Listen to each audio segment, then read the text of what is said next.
You'll never look at loaves and fish the same way again. Just 5 loaves and 2 small fish. That's all Jesus had in his hands. And yet, with that little offering, he fed over 5,000 people. It was one of the most breathtaking miracles in Galilee. The crowds were amazed. Hearts were opened. People couldn't stop talking about it. But here's the strange part. Everyone talks about the bread. Everyone remembers the fish. But almost no one mentions the most important part of the story. It wasn't really about the food. The miracle started with a small boy. A boy who had every reason to keep what little he had. But instead, he gave it, and that tiny act of trust shook heaven. You see, what moved God that day wasn't the size of the meal. It was the size of the boy's surrender. And when that little faith met the hands of Jesus, the impossible became reality. Today, we're going to uncover the deeper miracle in this story, and why your small faith, too, might be the beginning of something far bigger than you imagine. The sun was setting over the hillside near Bethsaida. A quiet urgency filled the air as thousands of people, men, women, and children, gathered around Jesus. They had followed him for hours, some even days, through heat and dust, hunger gnawing at their stomachs, but hope burning in their hearts. Among the crowd was a boy. He didn't stand out. He had no voice among the adults, no influence, no title.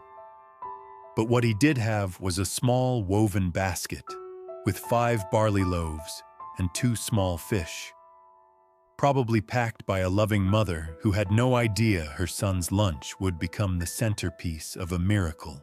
Let's pause here. Because this boy could have kept that food to himself.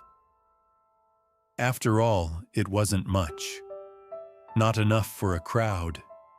Maybe barely enough for him. But when the disciples mentioned the need, he gave it. No fuss, no pride, just childlike faith and quiet obedience.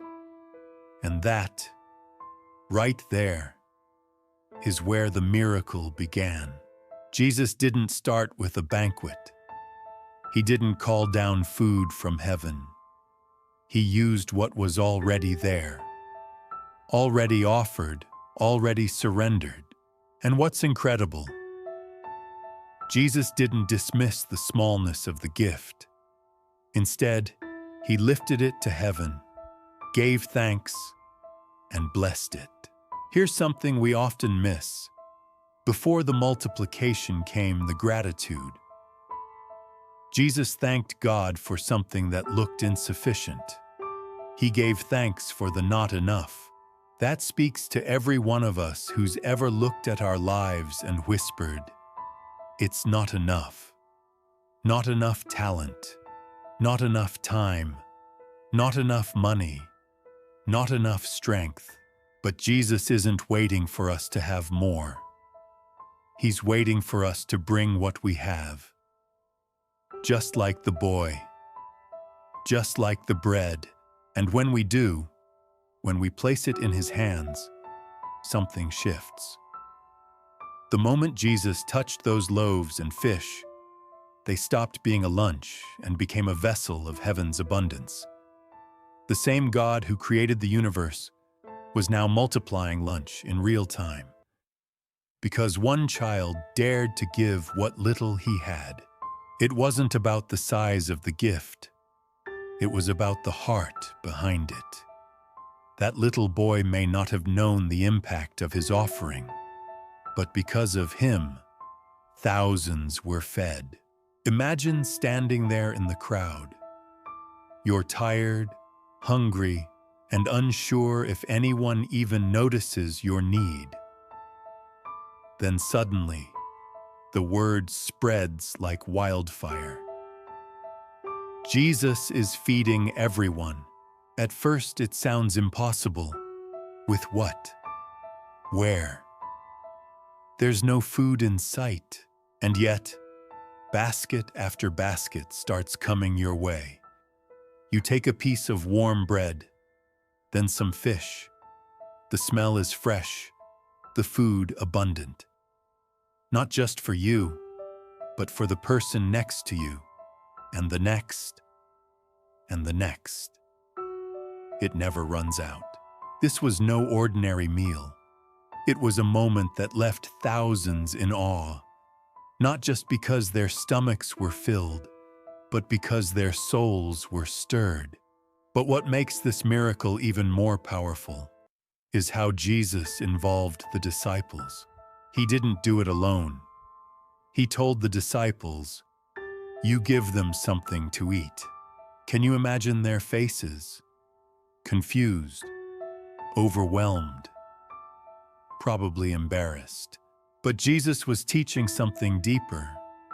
He was saying, "I don't need you to fix the problem. I just need you to trust me with it."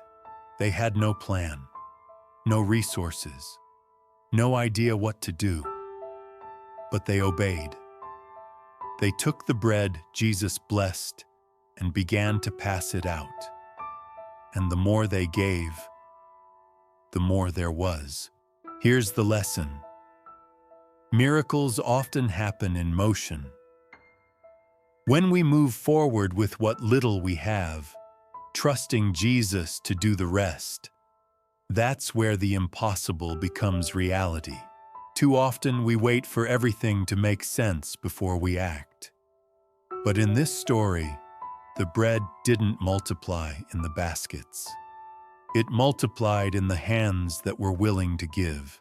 So ask yourself, what if God is waiting for you to take the first step? Maybe it's a conversation you've been avoiding, a gift you've been hesitant to offer, a calling you feel too small to carry. But remember the disciples. They didn't start with answers. They started with obedience.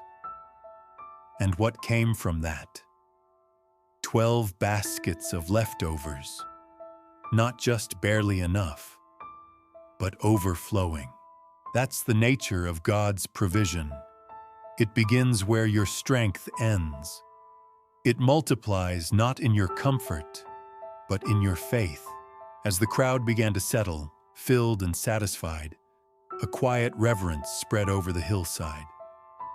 People looked at each other, at the bread in their hands, at the baskets still overflowing, and whispered, "Surely, this is the prophet who was to come into the world."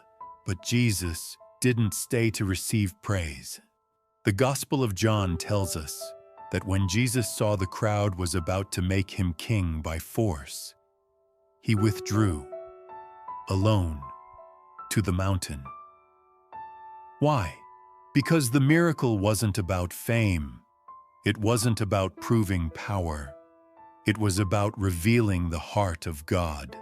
This story shows us something deeply intimate about Jesus. He wasn't just a miracle worker. He was a shepherd, a provider, a savior who saw hungry souls, not just hungry stomachs. Jesus met their physical need to awaken their spiritual hunger. And that hunger still lives in us today. We hunger for peace in a world full of anxiety. We hunger for belonging when we feel invisible.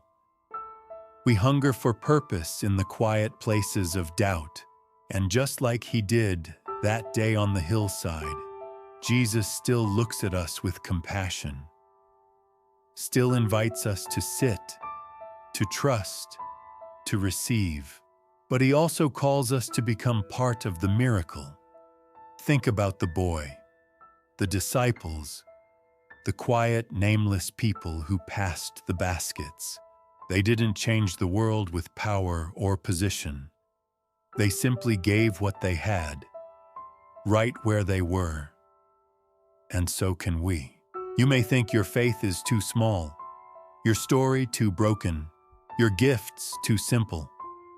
But when you place it in Jesus' hands, it multiplies, not just for your sake, but for the sake of thousands you may never meet.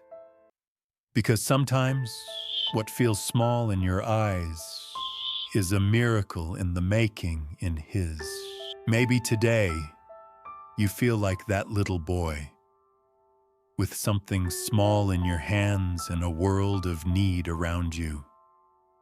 Maybe you're tired of feeling like you're not enough, not spiritual enough, not strong enough, not capable enough. But Jesus isn't asking you to be enough. He's asking you to bring what you have, no matter how small, and trust Him with it. Because in His hands, small things do big things.